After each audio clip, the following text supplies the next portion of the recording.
No, that's all I had there, and then I'll go ahead and, or if you want to start, Dana, or if you want me to. Yep, no, I'll go ahead and I'll give my 2 cents. And All right. so we're back to item number 6, the board and committee work plans. I'll start off with the board. I will go through the categories through the year. And if anybody has any questions, feel free to ask. So starting off with the system oversight, one of the things that we will be taking a look at today is the review of the CEO delegation. We have had a request by a board member to take a look into this further. So while we do the review today, we will be adding that to our work plan, and we'll let Jack, Sharon, and I figure out when to place that within our year. Also happening today is a review of our annual business plan. We've already had our long-term facilities plan. Going forward, we will meet again in September and November on the long-term facilities plan. In September, we'll be taking a look at our proposed operational budget concepts, which we will then conclude in November. In October, we'll be looking at our strategic planning. We're going to be doing that October, January, and March. In March, we'll also have our May revise, and all the other items that are on our work plan are the things that we do on a regular basis. Under our actuarial category, we will be taking a look at the 80% pension funding standard myth. There's been some recent talk about how 80% is sufficient, and we will be taking a look at that deeper in September. We'll have our actuarial funding risk report and the actuarial legislative funding report in November and then January. And then in the spring, we do our valuations for our plans. Moving into technology, as always, every time we meet, with the exception of the offsite, we have a project risk oversight report. We will also be doing the RFP scope for the Independent Project Oversight Council in November, and then the selection of that RFP will be happening in May.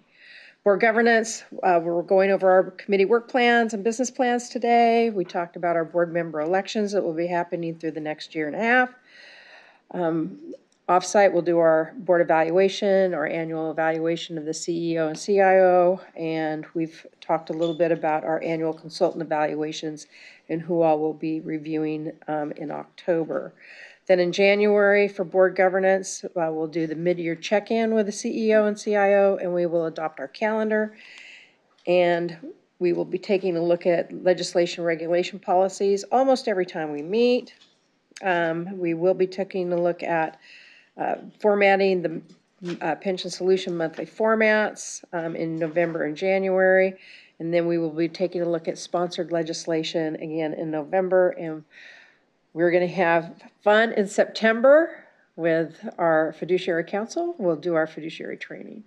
So are there any questions of our work plan?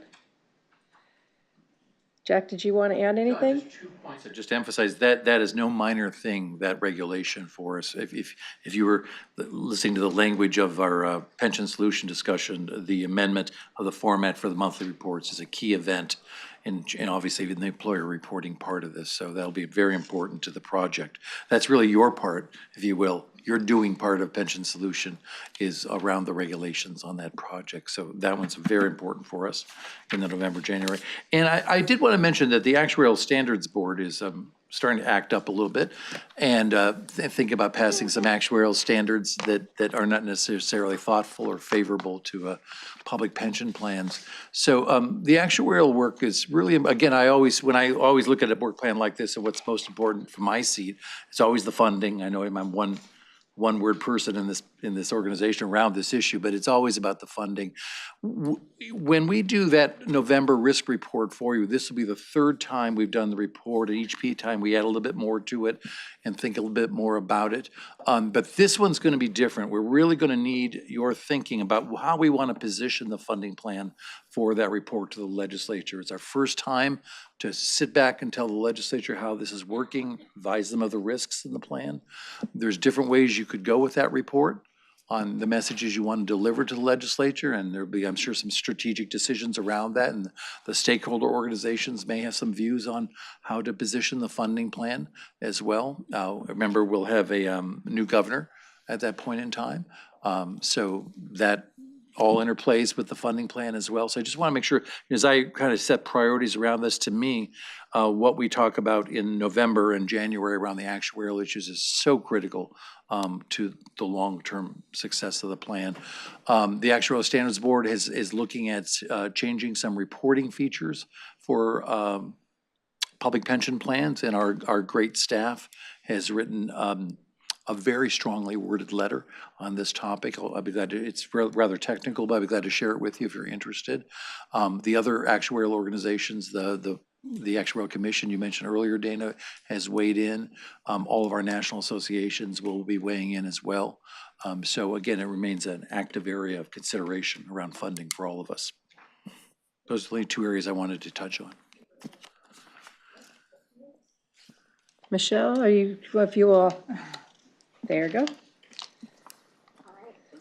Oh, my mouse is being, there we go, uncooperative.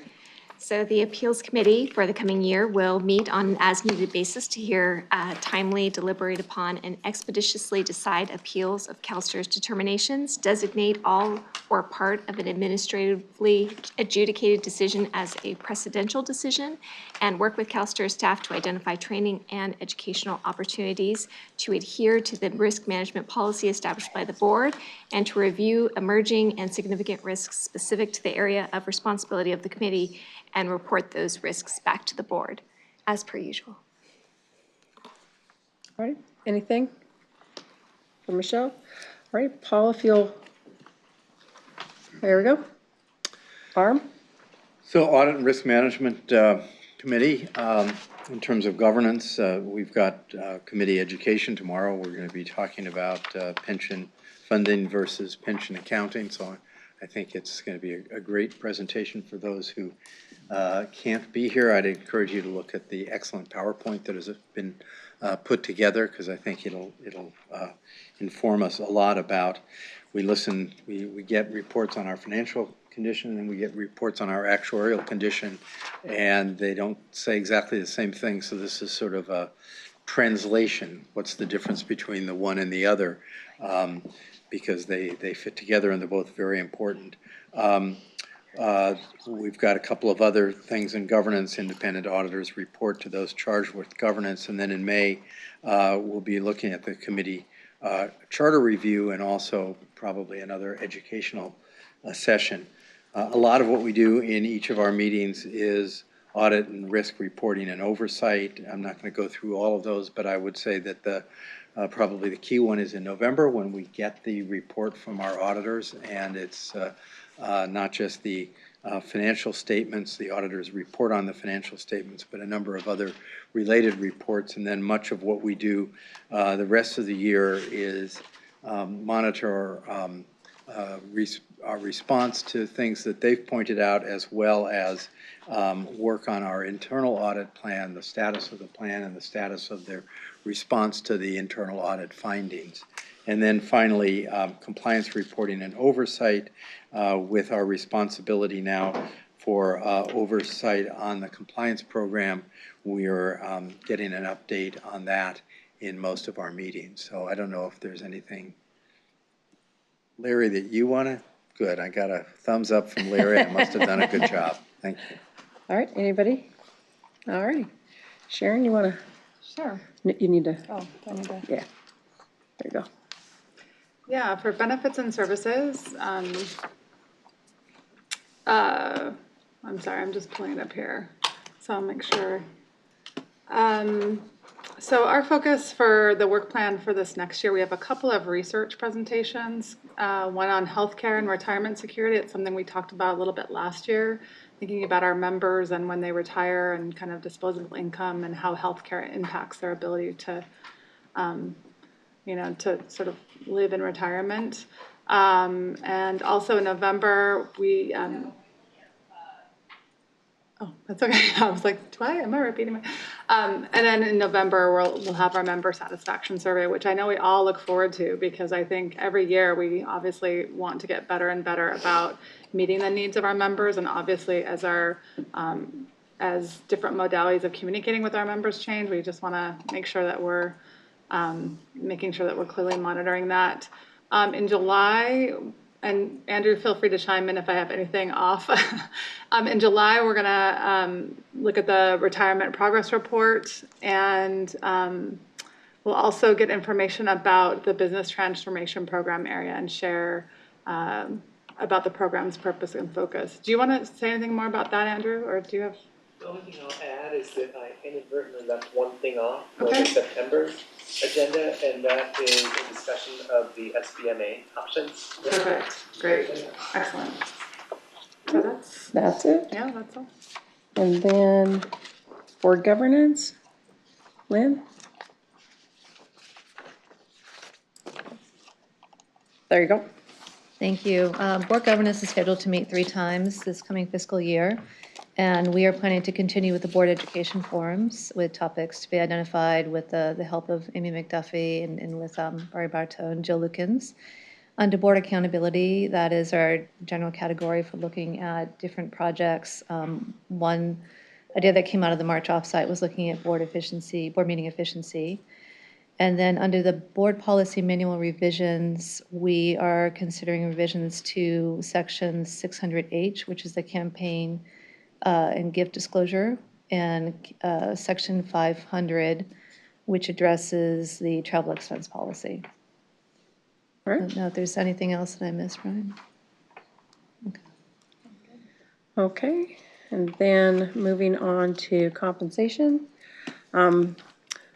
Today we took a look at, or yesterday, that was yesterday, evaluation of our incentive criteria for a new position, Director of Investment Strategy and Risk. And we also heard a report on the incentive study for investment officers 2 and 3. As that item progresses through the process, we'll get updates on that. In September, we'll be taking a look at the investment performance impact on incentive pay. That is our ability to take a look at the trigger language that we have in our incentives and whether or not that trigger gets pulled. Cassandra, we're also going to be looking if we possibly want to eliminate that language like we did last year. Are we going to do the same type of information on that? We have that on the agenda to discuss this year. So it'd be just whether we would pull the trigger or not, Yeah. okay? In November, we're expecting to have an update on our labor market benchmarking study, and we would evaluate the process for recommending changes to the investment portfolio benchmarks relative to compensation. I think that there are some of us that really want to see a streamlined process and how that moves from the investment committee into compensation, and so everybody's aware of how that all happens. So we're going to be taking a look at that. Then again, we're going to be evaluating in May the risk mitigating strategy milestones to assess changes to the quantitative and qualitative weightings on the incentives for our investment people that are involved with RMS. We'll receive our committee work plan and look at our committee charter, and also, again, report on the labor market benchmarking for positions under our compensation setting authority. And then again, after our offsite in September, or in October, in November, we'll disclose the incentives for the statutory positions that we have compensation setting for. Go ahead. I think that you were going to look at possibly having some delegation to the CEO on incentive criteria. I think that's, Was that part of we it? included that in the board, revisiting the CEO delegation. Oh, okay, perfect. I think that was the item of including that on the board, Okay, perfect. correct? Out of compensation yesterday, wasn't that what we decided to do, Melissa? Is that, Okay. Okay, then instead of that being on the board's work plan, like I said earlier, linking it with the CEO delegation that we're going to do today, it'll actually be done in comp instead. Okay, super. That's comp. And then the last committee, Harry? You want to click in for investments?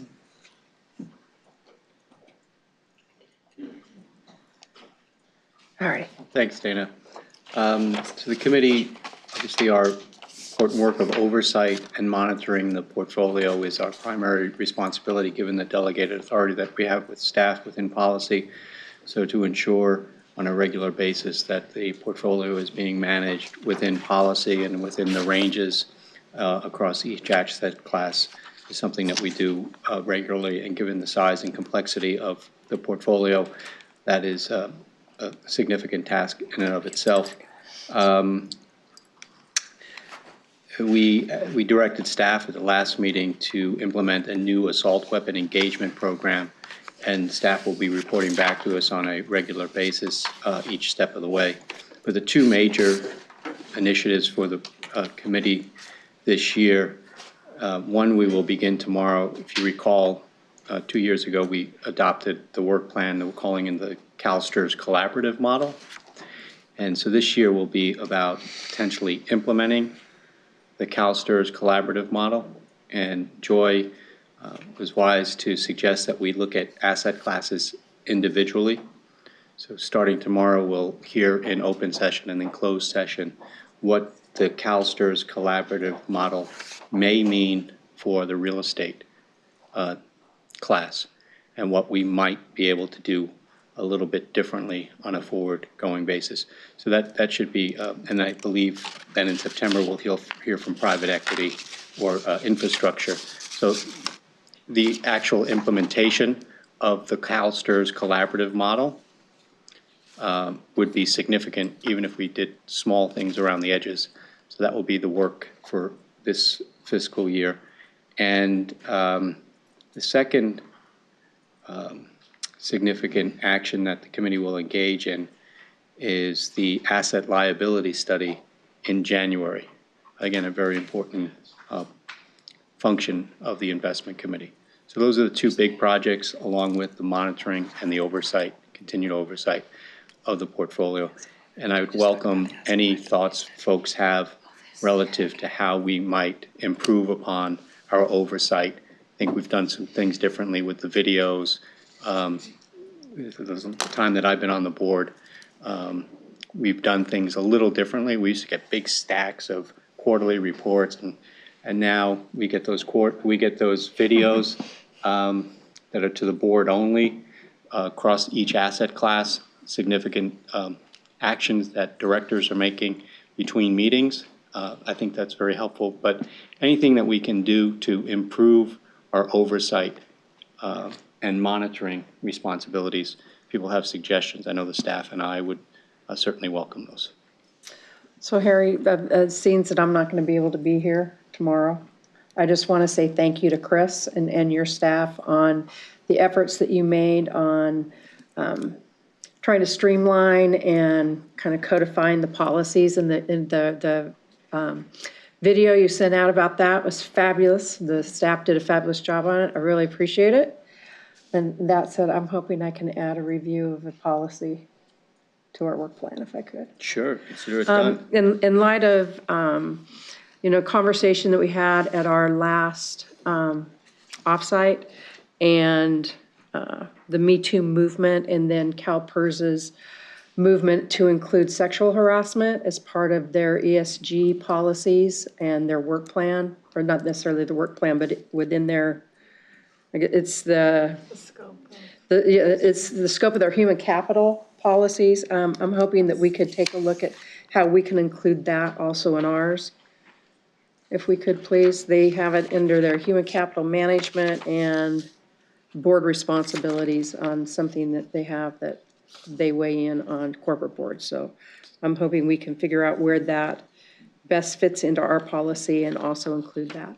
So Dana, I know Joy and I won't speak for Joy, but we're happy to work with you. Absolutely. And we'll get it on the agenda for this Super. fiscal year, and we'll work with the staff. Thanks. And we'll do it, we'll take it up appropriately. Super. Happy to do it. Thanks. Sure. All right, anything else? Any questions? We'll move to staff's work plan. Jack, who's presenting on that? Cassandra's. All right, Cassandra, you're up. Oh, they are action items. Okay, so I will entertain a motion to approve our work plans. Moved by Harry, seconded by Sharon. All in favor, say aye. Aye. All opposed, nay. Any abstentions? We've approved our work plans with the amendments that we made forthwith. Technical term, forthwith. I don't even know why that slipped out. All right, Cassandra, better stop me from babbling. It's late afternoon already. Okay, CalSTRS strategic plan is designed with an eye towards the future. The plan provides overarching goals and objectives to guide our collective direction and measure success. The goals represent the priorities that the board has set for the organization, and you've established 4 goals for the 2016 through 19 3-year period, which are financial, member employer, business transformation, and workforce transformation. For each of the goals, there are multiple strategic objectives that are designed to advance the board's priorities. The goals and the objectives, coupled with their measures and targets, make up the content of the board's 3-year strategic plan. The annual business plan provides a detailed account of how the objectives will be achieved through the use of initiatives and key activities to be done within that plan year. We also prepare and present an annual accomplishments report that provides a snapshot of the progress made on realizing the strategic plan objectives. Additionally, we highlight the significant achievements that have been made in advancing the business plan objectives. So as I introduce the 2018-19 business plan, I'd like to highlight a sampling of the 30-plus initiatives within its pages. This gives you a snapshot of how we will be allocating all of our time, talent, and budget over the next 12 months. Each initiative has at least one executive sponsor or champion. I'll go over a few of the initiatives within each goal that we'll be working on this year. So we'll begin with Goal 1, which is our financial goal, to ensure a financially sound retirement system. In Goal 1, Objective A, Initiative 3, conduct research on future educational and demographic trends to inform long-term plan design.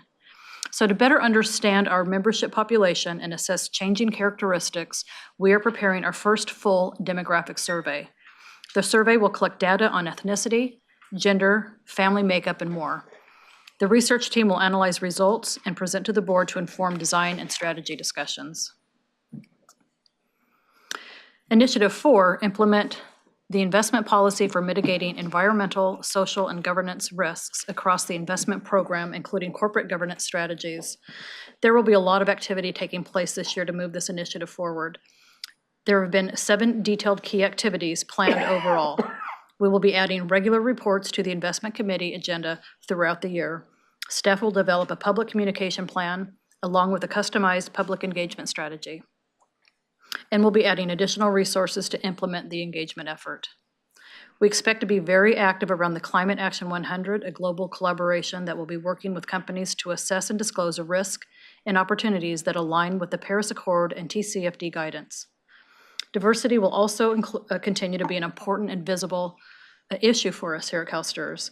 As you're aware, we are part of numerous collaborative engagement efforts and sponsor multiple events that work to promote increased diversity in the corporate world. So let's move on to Goal 2, which is our member employer-facing goal. Initiative 1, conduct employer training on systemic issues identified through audits. We provide training to employers on systemic findings to improve the accuracy and completeness of employer data.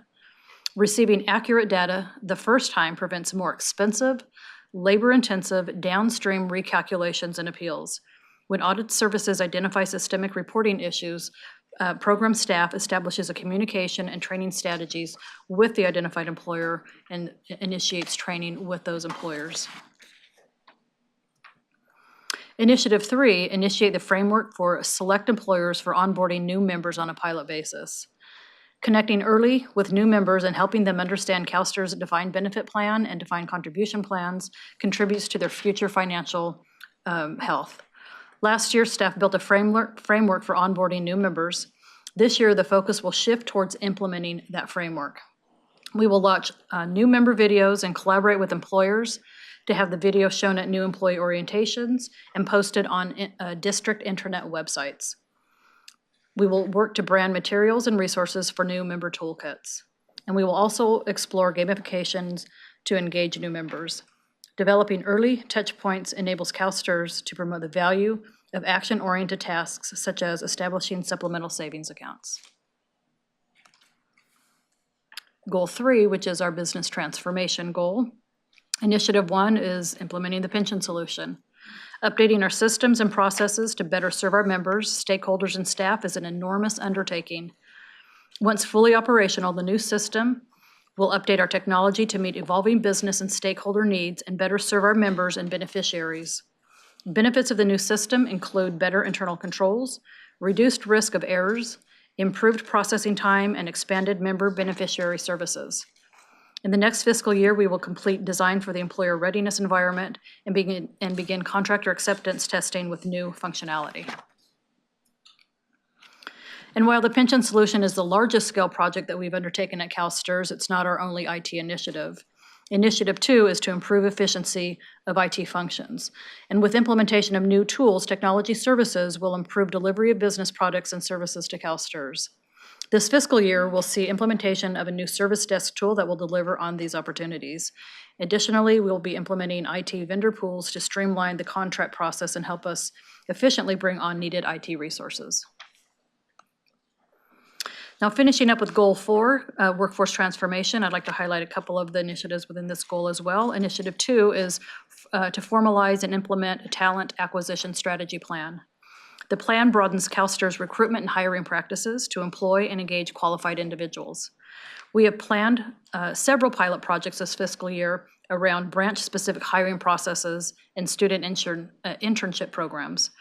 We'll be developing college partnerships to enhance recognition of the CalSTRS brand to expand candidate pools.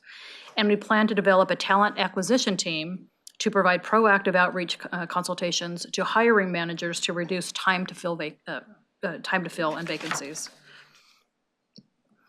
Initiative 2 is roll out our enterprise diversity and inclusion education, which is an undertaking that we started this last year, and we have gotten a lot of, momentum and success on this already.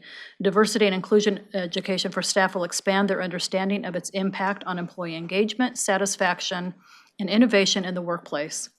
This fiscal year, we will see a 100% completion rate for all employees attending the training that we initiated this last year. This course will become an onboarding activity for future employees. Additionally, we will form a diversity and inclusion advisory council to steer future diversity and inclusion efforts enterprise-wide.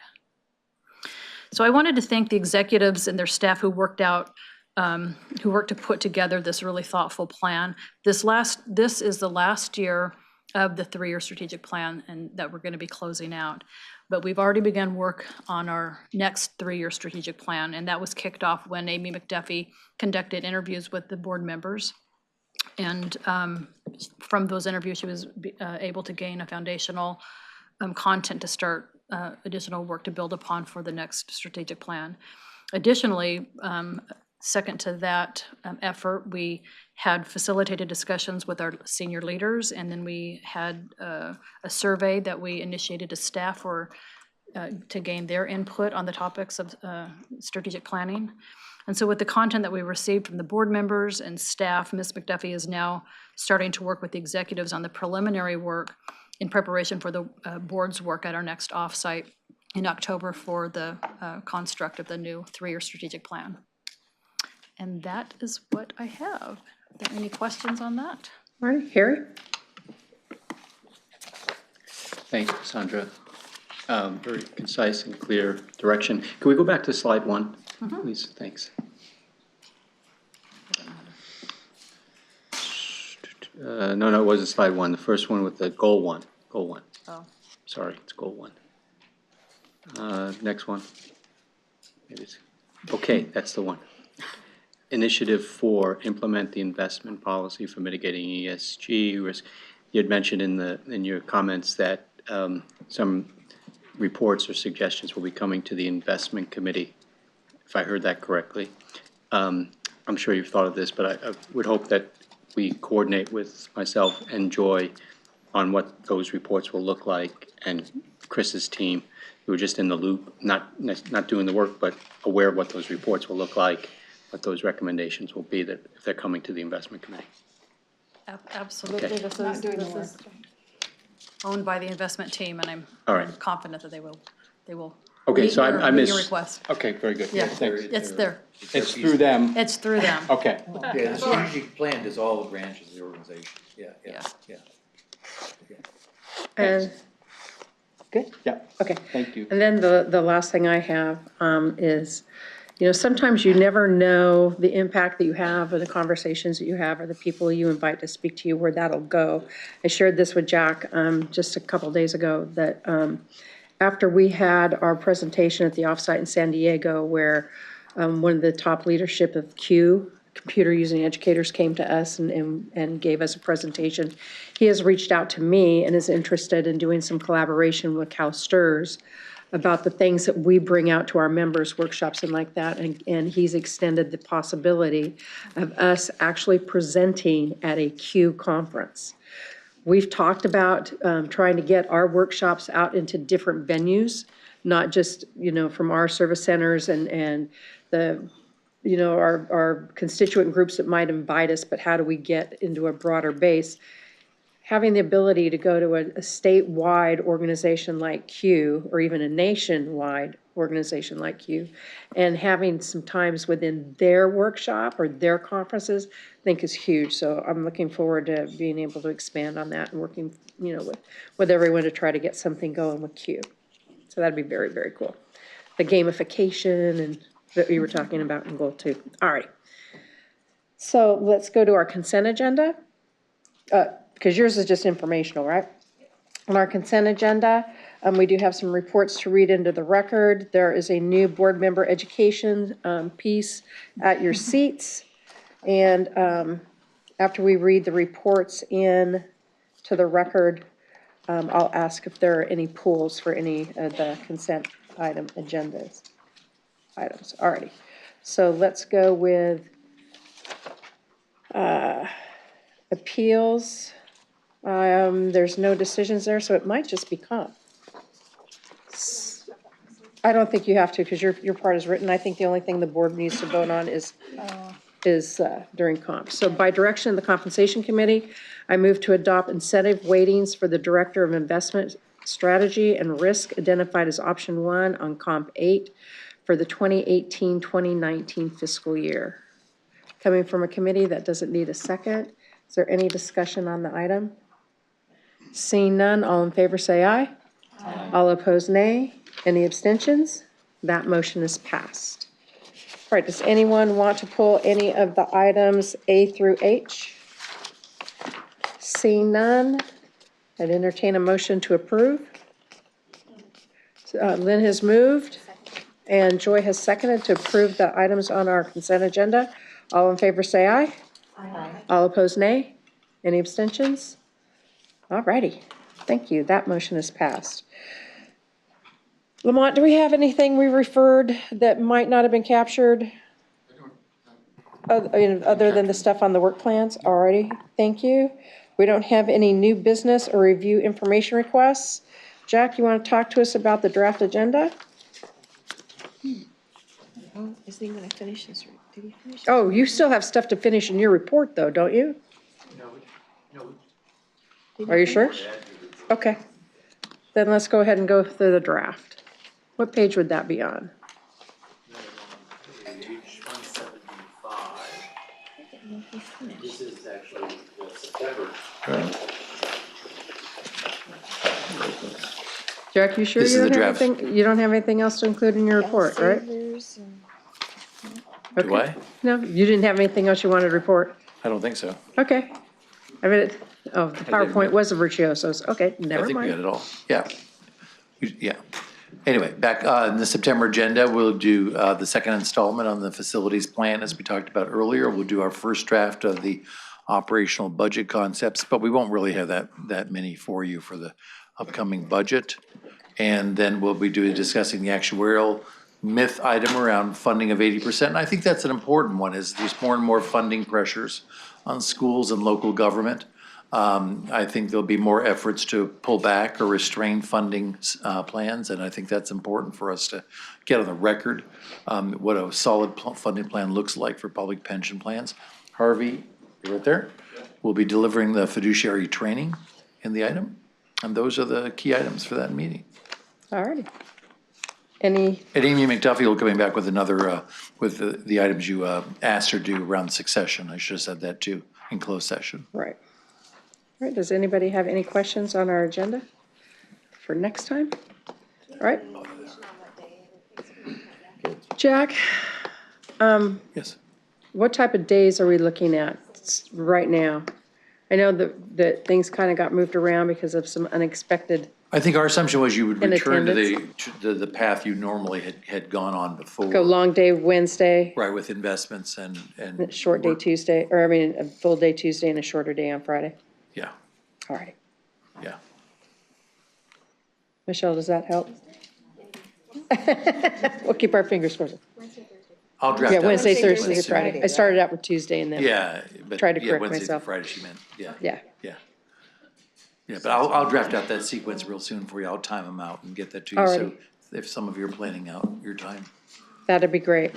Right, that brings us to the opportunity for statements from the public. We do have some persons here to speak with us. It's my understanding that we will have 5 speakers, correct?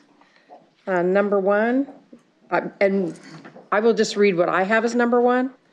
That would be Sarah Jackson. Sarah, you gonna go first? Alrighty, if you could just go to the mic, introduce yourself, tell us who you're with, and make your comments, please. Hi, my name is Sarah Jackson. I'm from Modesto, California. I've been with Babies R Us for 25 years.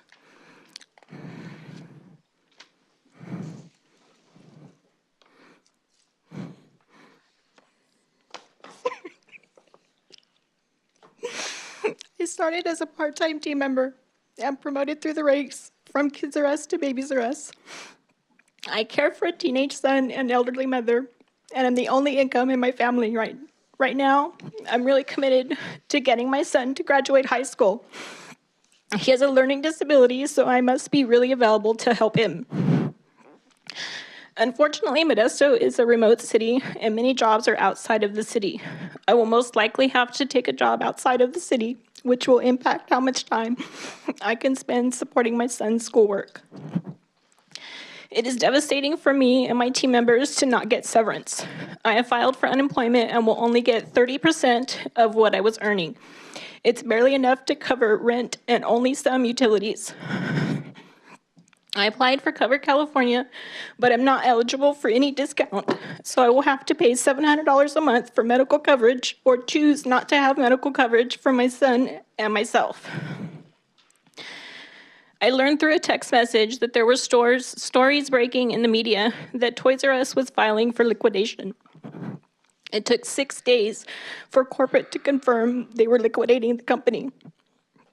It was stressful while we waited for confirmation of what the news was reporting. I was trying to stay positive and I didn't want to believe everything I was hearing. They held a conference call to tell the managers about the liquidation on the store manager's regularly scheduled day off, so I was not aware of the call. I had to hear it from another store manager. It's scary losing my job and putting my faith in God to provide the right thing at the right time.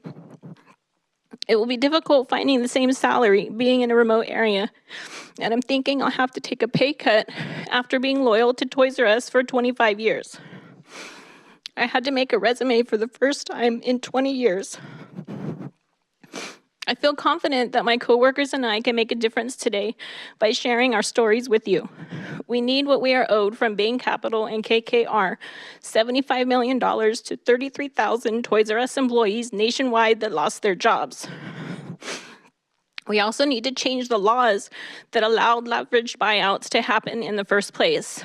These are real stories you're hearing today, and you can see that we've been horribly impacted by what Bain Capital and KKR did. You must understand that it is Bain Capital and KKR's business model to make money off the massive layoffs that my coworkers and I are going through. They have made money off this deal while we, the employees, were loyal through it all. My team members and I stayed with Toys R Us. We showed the company so much loyalty. We stayed through the cost-cutting efforts, the terrible credit card schemes we were pressured into offering customers, all the bad ideas that came after 2005 when the leveraged buyout happened. Loyal even through the cuts in medical benefits that have cost me personally thousands of dollars in medical fees, through raise freezes, and through pressure to reach unrealistic financial goals. Being a store manager, I personally had to deliver these initiatives to my team, which at times included giving them an option of taking a severance plan or staying with the company part-time. Then I had to tell these same team members that they were not eligible for a pay increase at a time when everyone else was. Bain Capital and KKR are responsible for my presence here today at this meeting, and I want you to see me and my coworkers as real people with lives that are being horribly impacted right now by the decisions made by these private equity firms. And I hope that you rethink your decision to invest in these companies and instead support me and my coworkers by calling on Bain and KKR to compensate us for what we are owed, $75 million.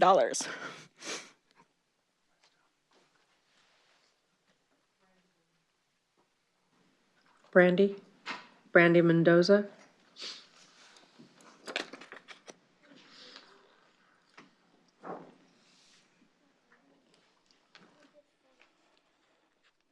Hello, my name is Brandy Mendoza. I live in Fontana, California. I've been with Toys R Us for 15 years. My son also worked there too. I was an assistant store manager. I accomplished buying a house last year. I'm a single mother of 5. I take care of my mother that can't take care of herself on her own. I am the main source of income for my family. We have no health insurance right now. My son has asthma and the other has bronchitis. I put in my tears, sweat, and blood into this company. I have missed baseball games, cheer practice, cross country meets, holidays, Christmas Eve. Toys R Us has been my adult career life. I've been so stressed going through this process. My kids are worried about me not having a job. I filed for unemployment. This is difficult. It is difficult finding a new job. The job market is so competitive, and I have been told that I'm overqualified. My kids can't sleep at night. I skip meals just so I can make sure they eat. I was part of the Wave 1 store closing. This was scary. This was a scary time because no one knew what was happening.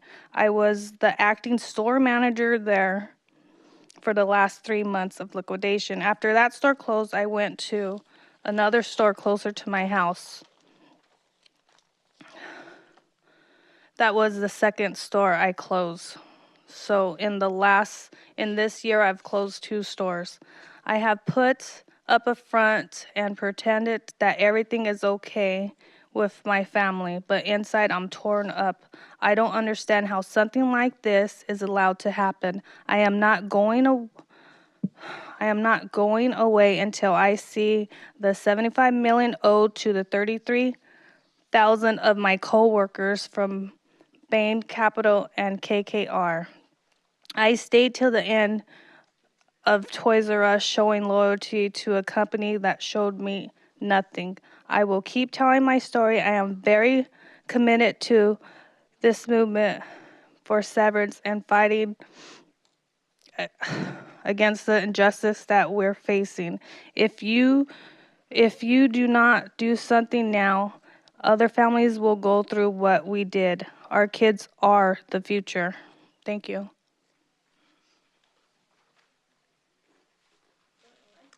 Giovanna.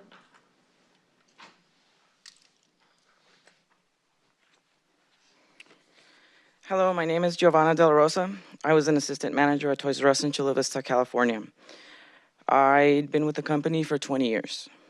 I have a 13-year-old who has autism, and I actually met his dad at Toys R Us, so he's a real Toys R Us kid. I've invested my life into this company, built very meaningful relationships, and along with my coworkers, gradually started giving up holidays, Easter Sundays, Thanksgivings, and even birthdays, working through illness and injury to complete tasks and achieve company goals set for teams that should have been twice the size. I actually lost 2 pregnancies due to overwork and stress. I also have a torn rotator cuff and 2 herniated discs in my neck from an injury that I continued to work through because I needed to support my son.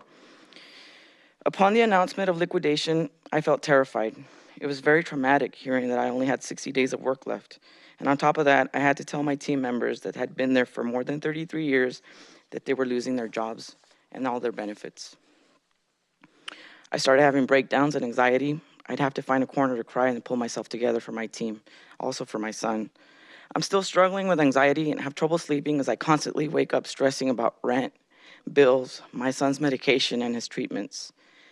13 years ago, someone's money was invested to buy Toys R Us, and now I'm 500 miles away from home, away from my son, without medical coverage and unemployed speaking to this board.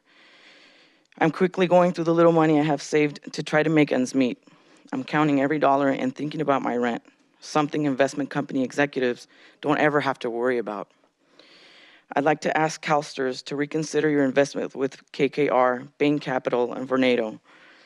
Where's your teachers' money going? Who and how will this possible investment affect them? Ask yourselves, will you let this happen to your teachers? Can you picture any of them, or even yourself in 13 years, standing before a pension board, hoping your voice is heard? Thank you for listening to my story, and please remember, I am only one of 33,000.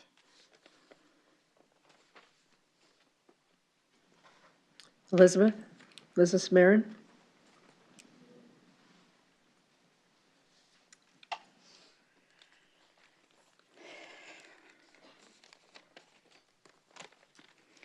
Hello, my name is Elizabeth, and I'm a mother of 3 and a wife to a full-time student.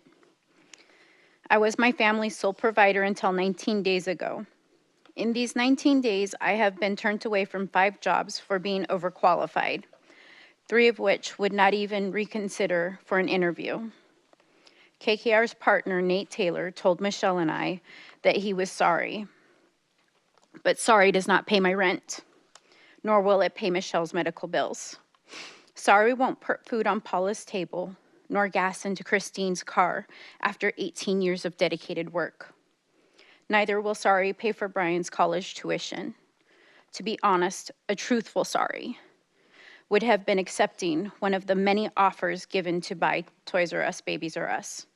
A truthful sorry would have prevented my trip to California. Altogether, however, I stand before you requesting your support. I'm asking this board to put pressure on KKR and Bain publicly. Why, do you ask? Well, let me put it to you the way my mama put it to me.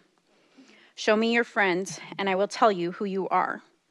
This board cannot say it values its teachers and then turn your backs and hand their money, their hard-earned money, over to an embezzler that strives on the destruction of so many lives. The fall of Toys R Us is only the tip of the iceberg. Now Julie has to file for unemployment, food stamps, rental assistance, and still may be getting an eviction notice any day. Emma's family may have to move out of state to avoid homelessness. Not to mention all the service industries and the toy makers that have lost our accounts. The people are out there criticizing my coworkers and I for thinking a job that we have dedicated decades to would be a retirement for us. But the people don't know us. It's very personal.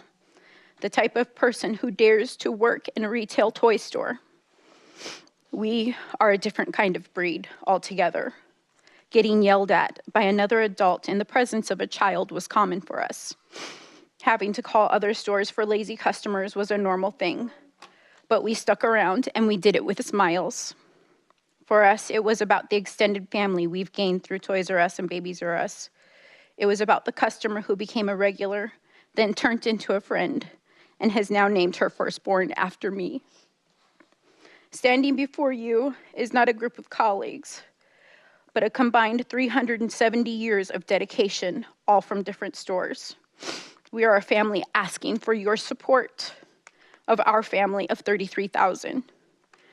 We want you to give some tough love and hold KKR and Bain accountable for their actions. Please stop enabling Toys R Us greed and be a part of our solution.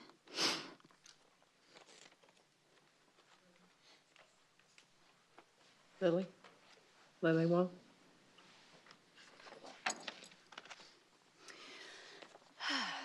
Hi, my name is Lily. I'm with Rise Up Retail. 33,000 families lost their income when Toys R Us collapsed under the more than $5 billion in debt. from a 2005 leveraged buyout by KKR, Bain, and Vornado. While investors were wiped out, those three companies took $470 million in fees and profited. As you can see, the workers are pushing for hardship support that's in lines with the severance pay that they were promised, which we all estimate it to be about $75 million. CalSTRS is an investor in both KKR and Bain, investing about $620 million combined since 2012.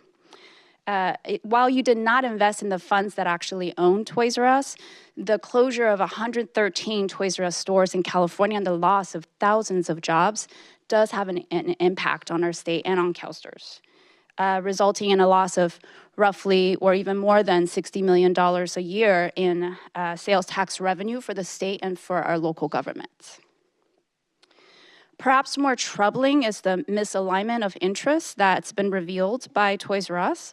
We would expect that a fund's investment managers, their interests are aligned with those of the fund.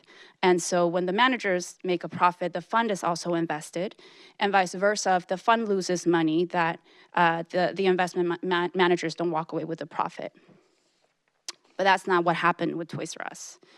Limited partners, including many pension funds, lost their investments, while general partners such as KKR and Bain walked away with millions, hundreds of millions of profits. We asked CalSTRS to send a strong public message to KKR and Bain to ensure that the workers are paid the $75 million that they're counting on. Both companies have open dialogue and have expressed willingness to contribute towards helping the Toys R Us families that are, the 33,000 families that are facing hardship.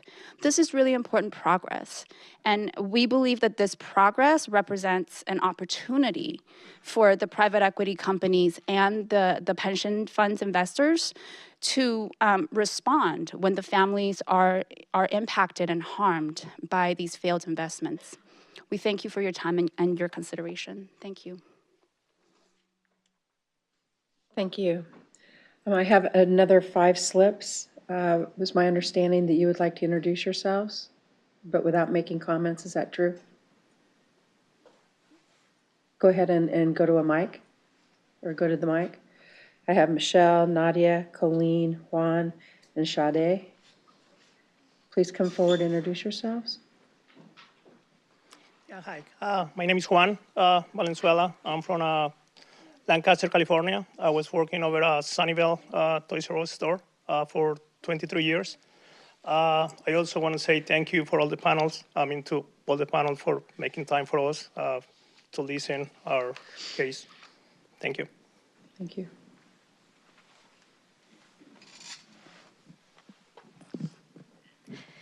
My name is Michelle Perez. I live in Vancouver, Washington, worked in the Jansen Beach store for 4 years. Brought my daughter with me. My son is at home. And I just want to thank you guys for allowing us to speak to you and kind of just putting faces to all of our numbers. Thank you.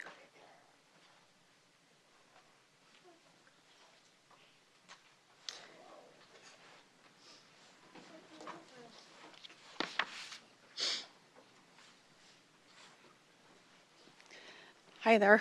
My name is Nadia Romo, and I was store manager at Toys R Us Outlet Store in Ontario, California. Myself, my fiance, and my stepson, we have put in a total of 21 years into this company. And thank you for your time.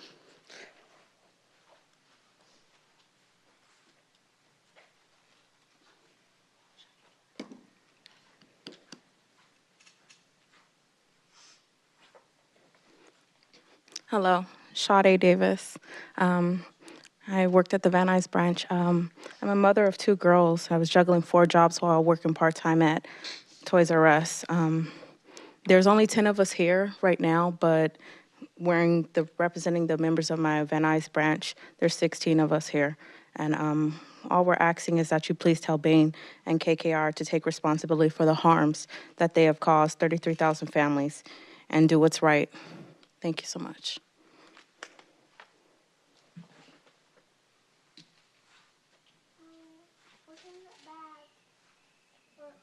Artie, is that it? All right, thank you very much for coming. All right, we are going to take a 10-minute break. We'll come back in closed session.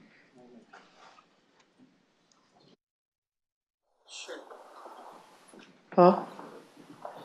So, appreciate everyone coming today.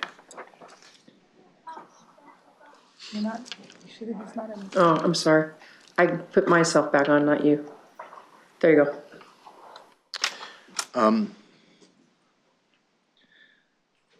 As was pointed out, we're not invested in these funds. However,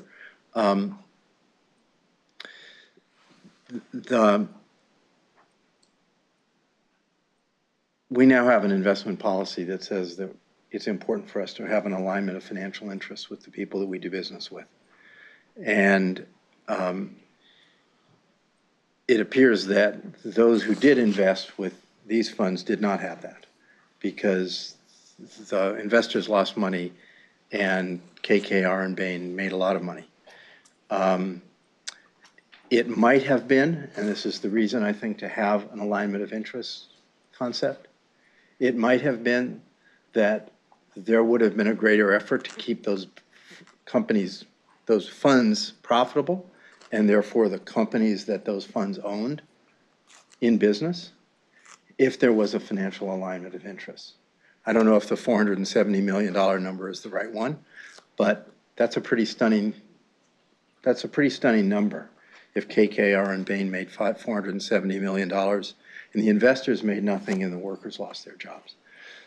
So what I would like to know is, and I see some people from investment here. I don't see Chris. I don't see, oh, there's Chris. I'm sorry. I didn't see you where you normally sit, Chris. Step out of the bathroom, sorry. Okay, good. I would just like to understand whether we have investments with KKR and Bain that could lead to these same kinds of results. And you don't have to answer the question now. I mean, you can go back and take a look at the but there's in other words, we don't have standing on this investment. That's correct. But we have investments that can go bankrupt. But let's put it this way: I'm glad we're not invested in that, and I hope we're not finding ourselves in a situation with similar, where we could find ourselves in a similar position. So that's my question: is I would like to understand whether the same kind of arrangement is applicable to those funds where we are invested with these managers, such that this outcome could happen. We will review some of that. I want to make you absolutely clear on the record, you have investments that will and can go bankrupt. Because we invest in things that are very high risk. No, I understand, Paul, but your comment about this situation. No, well, but let me clarify. This situation. The issue of fees, I'm not prepared with everyone present in open session to discuss the fee structure of a partnership we're not in, or the numbers that are behind this. I haven't seen that either. Newer partnerships, the fee arrangement is mostly goes back to the limited partners. And in older partnerships, it was back to the general partner. And starting in about, I'm going to say 2004, that's when fees started to be split more frequently. The newer partnerships are structured so that any fees from the portfolio companies come back to the limited partners as part of the investment. So Chris, But not all, because the European funds are structured differently. so you ought to be, if the board is interested in knowing the details of our relationships that we do have with KKR and Bain, and whether any of those could possibly go sideways on us due to lack of alignment of interest, you could come back at a future meeting and give us that information. Dana, the word alignment of interest is very challenging. I can give you the terms and conditions of all of our partnerships with Bain are quite old. KKR has private equity and an infrastructure. Is that what you're looking for, Paul? Just those two entities? Yeah, those two entities, but I think alignment of interest was I'm gonna The say, I issue think we is need the- to talk more about that, then that your understanding of alignment of interest is going deeper than what, and I think that's part of the challenge of the investment beliefs. They're broad statements, but it's that detailed interpretation, and I understand what you're getting at is, which we're trying to measure in the cost report. Every additional source of revenue to our managing partners of any partners, and where does that go and how does that get split, so. I think, I just wanted on the record that we should be looking at this. I don't know that we need to actually have the report back in public session if we can do it. No, I Since it- think it's since it an does investment, deal- we need to since have it in does closed deal with- session. with- But I think With specifics that, Right. but I do think it should be on the record that. we want to take a that look at it. This is an interesting data point that suggests we should Yeah. look at that, especially in the context of our new investment policy, so I appreciate that. So Chris, I don't know if you'll be able to have that ready by September, but definitely by November? It's a legal, it's something we'll look into with legal, because it's pulling the limited partnership agreements and Alright. having them go back and give you the Just let splits. Harry know, and you and Harry can work on that for us, Okay. if you would, please. Is that okay with the board? Ready? Anybody else? No. And- Hang on just a second.